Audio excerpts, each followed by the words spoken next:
বন্ধুরা, আমরা তো প্রকৃতি, ভূগোল কিংবা জলবায়ু নিয়ে অনেক কথাই বলি, কিন্তু আজ আমরা মানুষের তৈরি সংস্কৃতির সবচেয়ে রহস্যময় এবং অদৃশ্য শক্তির দিকে কান দেব। তা হলো সুর বা মিউজিক। আপনারা কি কখনো লক্ষ্য করেছেন, আমরা পৃথিবীর মানচিত্রে যত পূর্ব থেকে পশ্চিমের দিকে যাই, গানের মেজাজ আর ফ্রিকোয়েন্সি তত আমূল বদলে যায়। আমাদের ভারতীয় বা প্রাচ্যের সঙ্গীত শুনলে মনে হয় আত্মা শান্ত হচ্ছে, চোখ বন্ধ হয়ে আসছে, চারপাশের কোলাহল মুছে যাচ্ছে। আর যখনই আমরা ম্যাপের পশ্চিমের দিকে অর্থাৎ ইউরোপ বা আমেরিকার দিকে যাব, সেখানকার সঙ্গীত শুনলে মনে হয় রক্ত গরম হয়ে যাচ্ছে, হার্টবিট বেড়ে যাচ্ছে এবং অবচেতনে মনে হচ্ছে এখনই বুঝি কোনো যুদ্ধক্ষেত্রে বা লড়াইয়ে নেমে পড়তে হবে। সুরের এই ভৌগোলিক চরিত্রের আকাশ পাতাল তফাৎ কেন হয়? সুর কিন্তু স্রেফ কিছু শব্দের বা বাদ্যযন্ত্রের সমষ্টি নয়। সুর হলো কোনো একটা ভৌগোলিক অঞ্চলের মানুষের সমষ্টিগত চেতনার এবং মহাজাগতিক শক্তির আওয়াজ। পূর্ব আর পশ্চিমের এই সুরের পার্থক্যের পিছনে লুকিয়ে আছে প্রকৃতির নিয়ম, মানব মনস্তত্ত্ব এবং সবচেয়ে বড় কথা, জ্যোতিষশাস্ত্র বা অ্যাস্ট্রোলজির এক গভীর বিজ্ঞান। আজ আমরা আলোচনা করব প্রাচ্যের সাথে পাশ্চাত্যের সুরের মেজাজে কেন এত পার্থক্য তৈরি হয়। আর এই রহস্যের জট খুলতে আমরা আলোকপাত করব চারটি অমোঘ লজিকের ওপর, যার মূল ভিত্তি লুকিয়ে আছে প্রকৃতির নিয়ম, মানব মনস্তত্ত্ব এবং আমাদের ব্রহ্মাণ্ডের গ্রহ ও নক্ষত্রের শক্তির খেলায়। রাশিচক্রের উপাদান এবং মহাজাগতিক শক্তির মেরুকরণ। মহাজাগতিক জ্যোতিষশাস্ত্র এবং বৈদিক কসমোলজি অনুযায়ী আমাদের এই দৃশ্যমান পৃথিবী এবং মানবদেহ মূলত চারটি মূল উপাদান নিয়ে গঠিত: মাটি, জল, বায়ু এবং অগ্নি। এই উপাদানগুলো শুধু মানুষের চরিত্র নয়, পৃথিবীর ভৌগোলিক অঞ্চলের এনার্জি গ্রিডকেও নিয়ন্ত্রণ করে। পূর্ব দিকে, বিশেষ করে ভারত এবং তার সংলগ্ন অঞ্চল হলো মূলত জল এবং বায়ু প্রধান শক্তির কেন্দ্র। জ্যোতিষশাস্ত্রে জল উপাদানকে ধরা হয় মানুষের অন্তহীন আবেগ, অন্তর্দৃষ্টি, ভক্তি এবং আধ্যাত্মিকতার প্রতীক। আর বায়ু উপাদান হলো উচ্চতর জ্ঞান, চিন্তা এবং মহাজাগতিক শূন্যতার প্রতীক। যখন কোনো সুর এই জল ও বায়ু উপাদানের আধিক্য থাকা অঞ্চলে তৈরি হয়, তখন তা স্বভাবতই তরল এবং মুক্ত হয়। ভারতীয় রাগ সঙ্গীতের দিকে তাকালে দেখবেন তার নদীর মতো বয়ে চলে, কোনো নির্দিষ্ট গণ্ডিতে বা ফিক্সড নোটে আটকে নেই। তা মানুষের চেতনাকে ঊর্ধ্বমুখী করে তোলে। অন্যদিকে পৃথিবীর মানচিত্রের পশ্চিম গোলার্ধ বা ওয়েস্টার্ন পার্ট পরিচালিত হয় মূলত অগ্নি এবং পৃথিবী উপাদান দ্বারা। জ্যোতিষশাস্ত্রে অগ্নি হলো তীব্র আকাঙ্ক্ষা, আদিম শক্তি, রূপান্তর এবং অ্যাকশনের প্রতীক। আর পৃথিবীর উপাদান হলো জড়বস্তু, বাস্তববাদ এবং সীমানা।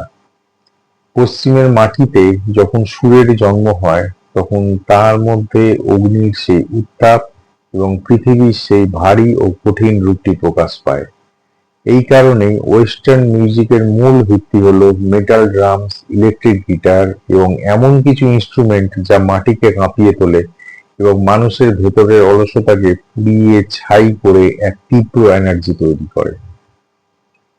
প্রাচ্যের সুর যদি হয় শান্ত নদীর অবগাহন, তবে পাশ্চাত্যের সুর হলো জ্বলন্ত অগ্নিকুণ্ডের চারপাশে নৃত্য।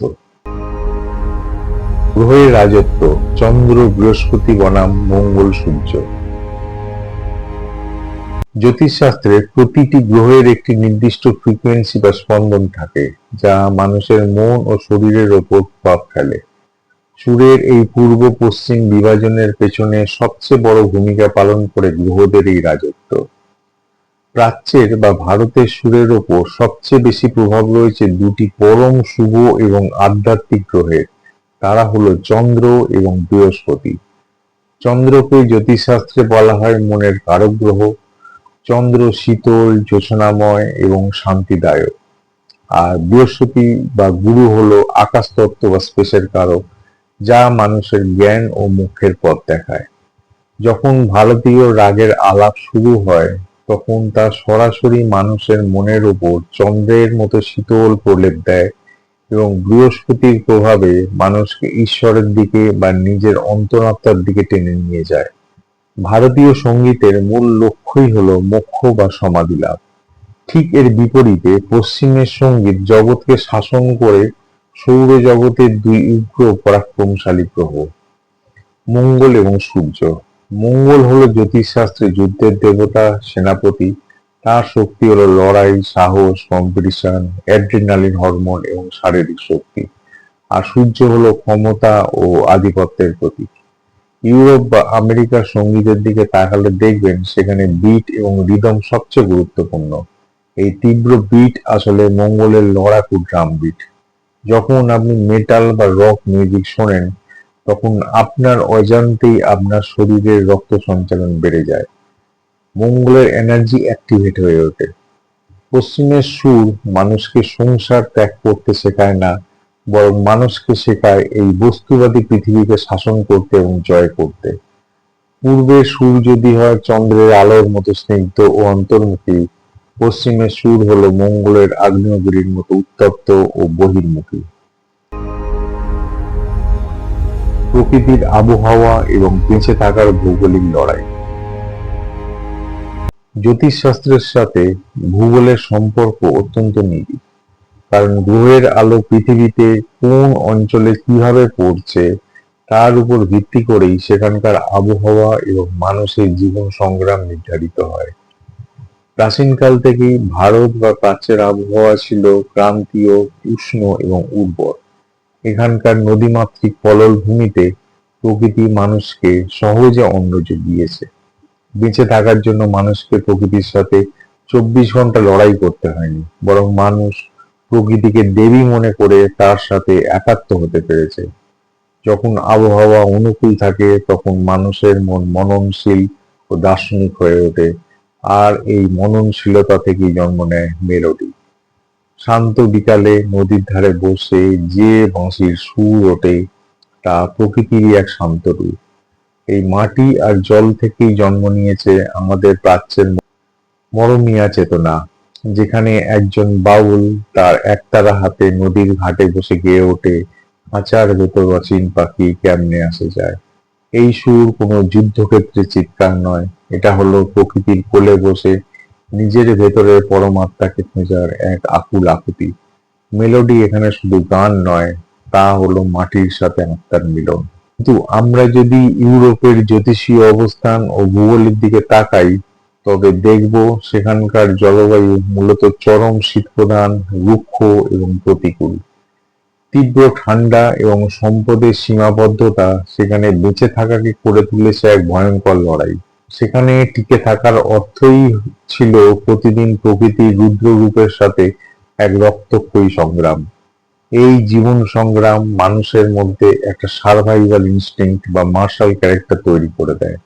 আর সেই রুক্ষ ও জমে যাওয়া আবহাওয়ায় শরীরকে সচল রাখতে এবং ভেতরের ভয়কে জয় করতে মানুষের প্রয়োজন ছিল এমন এক সুর যা তাদের মেটাবলিজম আর অ্যাড্রিনালিন বাড়িয়ে দেবে। তাদের ট্রাম্পেট, বড় বড় ড্রামস বা ওয়েস্টার্ন সিম্ফনি আসলে ওই প্রতিকূল আবহাওয়ায় টিকে থাকার জন্য এবং ভেতরের তেজকে জাগিয়ে তোলার জন্য মহাজাগতিক জ্বালানি বা ফুয়েল। মানবদেহের চক্র অ্যাক্টিভেশন এবং নাদ ব্রহ্মের জ্যোতিষীয় বিজ্ঞান। আমাদের বৈদিক ঋষিরা এবং প্রাচীন সাউন্ড সায়েন্টিস্টরা জানতেন যে সুর স্রেফ বিনোদন নয়, এটি হলো নাদ ব্রহ্ম, অর্থাৎ শব্দের মাধ্যমে ব্রহ্মাণ্ডকে ছোঁয়া। মানুষের শরীরে 7টি প্রধান এনার্জি ফিল্ড রয়েছে, যা মহাকাশের 7টি মূল গ্রহের সাথে সরাসরি সংযুক্ত। প্রাচ্যের মেলোডি বা রাগগুলো, যেমন রাগ ভৈরব, দরবারি বা ইমন, এমন ভাবে তৈরি যা সরাসরি আঘাত করে মানুষের শরীরের উপরের দিকের চক্রগুলোকে, বিশেষ করে অনাহত চক্র এবং আজ্ঞা চক্র। অনাহত চক্রের অধিপতি গ্রহ হল শুক্র ও বুধের উচ্চতর আধ্যাত্মিক রূপ। এবং আজ্ঞা চক্রের সাথে যুক্ত হলো বৃহস্পতি। এই চক্রগুলো উদ্দীপিত হলে মানুষের মনে অহংকার গলে যায় এবং সেখানে জন্ম নেয় পরম প্রেম, ভক্তি, করুণা এবং আধ্যাত্মিক প্রশান্তি। এই সুর শুনলে মানুষ চোখ বন্ধ করে স্থির হয়ে বসে থাকতে চায়। অপরদিকে পশ্চিমের যে তীব্র বিট, মেটাল, রক বা পপ মিউজিক, তার ফ্রিকোয়েন্সি সরাসরি হিট করে মানুষের শরীরের নিচের দিকের চক্রগুলোতে, অর্থাৎ মণিপুর চক্র এবং মূলাধার চক্রে। মণিপুর চক্রের অধিপতি গ্রহ হলো মঙ্গল এবং মূলাধারের সাথে যুক্ত শনি, পৃথিবীর আদিম শক্তি।